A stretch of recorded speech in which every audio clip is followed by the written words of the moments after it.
क्या अखिलेश यादव अपने इस बयान से विपक्ष की चुनावी राजनीति को लेकर कोई बड़ा संकेत दे रहे? क्या उनकी पार्टी एक बार फिर मायावती की बहुजन समाज पार्टी से हाथ मिलाने वाली है?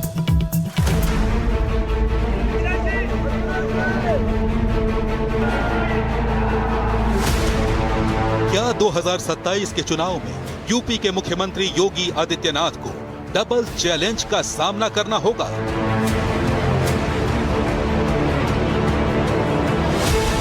क्या 2027 के चुनाव से पहले उत्तर प्रदेश में विपक्ष की राजनीति का नक्शा बदलने वाला है?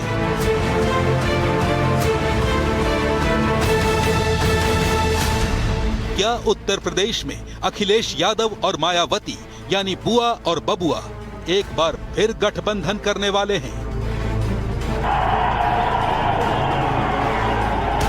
2027 के विधानसभा चुनाव से पहले उत्तर प्रदेश में विपक्ष की राजनीति एक बार फिर नई करवट ले सकती है। सिग्नल समझना हो तो अखिलेश यादव का ये बयान सुनिए। बहुजन समाज और समाजवादी पार्टी का ये रिश्ता गहरा होता जा रहा है और गहरा होगा इसके बाद। अखिलेश ने नाम किसी का नहीं लिया, सिर्फ बहुजन समाज कहा। बहुजन समाज पार्टी भी नहीं कहा, लेकिन संदेश बहुत बड़ा दे दिया। अखिलेश ने क्या कहा, ये एक बार फिर सुन लीजिए। बहुजन समाज और समाजवादी पार्टी का ये रिश्ता गहरा होता जा रहा है और गहरा होगा इसके बाद। ये पीडीए का प्रेम प्रसार समारोह है। इससे सौहार्द, भाईचारा, हम सबका मेलजोल बढ़ेगा। अखिलेश ने जिस समाजवादी समागम को प्रेम प्रसार समारोह बताया, उसमें यूं तो अपना दल सोनेलाल के पूर्व विधायक राजकुमार पाल समेत करीब 100 लोग समाजवादी पार्टी में शामिल हुए, लेकिन लाइमलाइट में रहे अखिलेश के ठीक बगल की कुर्सी पर बैठे नसीमुद्दीन सिद्दीकी, जो बीएसपी से वाया कांग्रेस समाजवादी पार्टी में शामिल हुए हैं। किसी जमाने में मायावती के बेहद करीबियों में रहे नसीमुद्दीन सिद्दीकी बीएसपी के राज में 4 बार मंत्री भी रहे, लेकिन 2017 में मायावती ने उन्हें पार्टी से बाहर का रास्ता दिखा दिया था।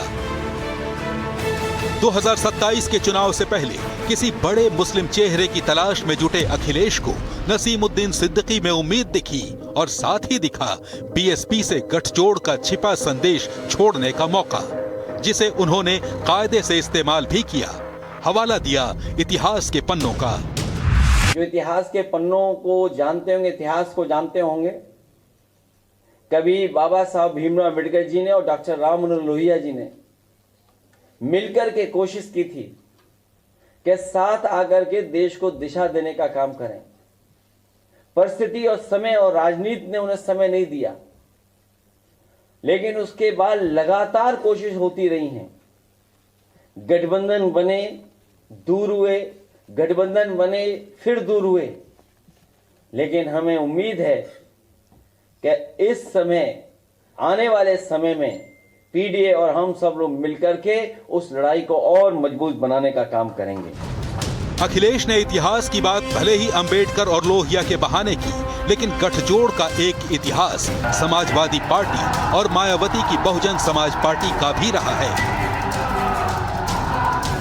एसपी और बीएसपी ने पहली बार 1993 के विधानसभा चुनाव में हाथ मिलाए। दोनों ने गठजोड़ की सरकार बनाई और मुलायम मुख्यमंत्री बने, लेकिन 1995 में गेस्ट हाउस कांड के बाद गठबंधन टूट गया। दोनों पार्टियों ने दूसरी बार 2019 के लोकसभा चुनाव में हाथ मिलाया। समाजवादी पार्टी 5 सीट पर ही बनी रही, लेकिन बीएसपी 0 से 10 पर पहुंच गई। चुनाव नतीजे के कुछ ही दिन बाद मायावती ने गठबंधन तोड़ दिया। तब मायावती ने आरोप लगाया था कि समाजवादी पार्टी अपने समर्थकों के वोट ट्रांसफर कराने में नाकाम रही। इसके बाद से बुआ और बबुआ के रास्ते अलग ही रहे, लेकिन राजनीति में कुछ भी स्थायी नहीं होता।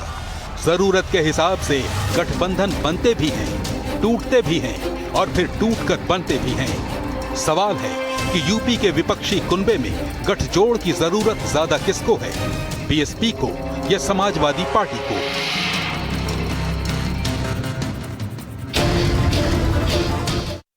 और अब सीधे चलते हैं लखनऊ हमारे सहयोगी रणवीर सिंह के पास। रणवीर, जैसा कि हमारी इस रिपोर्ट में हमने देखा कि कुछ भी स्थायी सियासत में परमानेंट नहीं होता है। बहुजन समाज का अगर आज अखिलेश यादव जिक्र कर रहे हैं तो इसके क्या राजनीतिक मायने निकाले हम लोग? देखिए, पिछले महीने मायावती का जन्मदिन था और मायावती ने अपने जन्मदिन के मौके पर एक प्रेस कॉन्फ्रेंस की और उसमें कहा कि कोई भी अपने सवर्णों को का वोट हमें अगर ट्रांसफर कराता है तो हम उसके साथ गठबंधन करने को तैयार है। अब सवर्णों का वोट समाजवादी पार्टी के पास मूल रूप से कहा जाता है कि नहीं है, तो इशारा किसकी तरफ था, बीजेपी के या कांग्रेस की? दोनों में से किसी से भी मायावती हाथ मिलाती है तो सबसे बड़ी दिक्कत अगर किसी को आएगी तो अखिलेश यादव को। और इसीलिए अखिलेश यादव कल की प्रेस कॉन्फ्रेंस में नरम होते दिखाई दिए। उन्होंने कहा अम्बेडकर और लोहिया जी, इन दोनों का समय अलग था, नहीं तो ये दोनों मिलकर के साथ रहते। उन्होंने ये भी कहा कि गठबंधन बनते हैं, टूटते हैं, फिर बनते हैं, फिर टूटते हैं, और ये राजनीति में चलता रहता है, क्योंकि राजनीति में कोई स्थायी दोस्त या दुश्मन नहीं है। और 2027 की जो लड़ाई है उसको समझना होगा।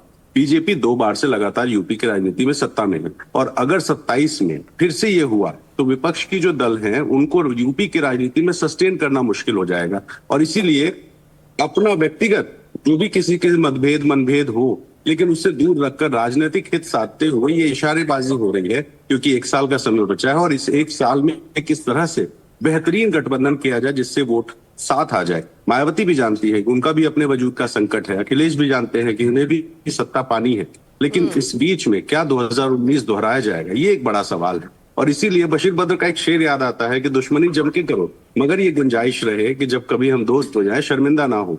तो अखिलेश यादव ने कम से कम एक चीज मर्यादा बनाए रखी कि कभी सीधा हमला मायावती पर उन्होंने नहीं किया, लेकिन मायावती कई बार समाजवादी पार्टी पर खास तौर पे निशाना साधती रहती है। तो वो जो मायावती जिस तरह से इशारा करती है, तो क्या मायावती के मन में बीजेपी या कांग्रेस है, और क्या अखिलेश यादव इसी डर से मायावती को इशारा दे रहे हैं कि हम फिर से साथ आ सकते हैं, आप एक कदम आगे बढ़ाइए, हम भी आगे बढ़ने को तैयार।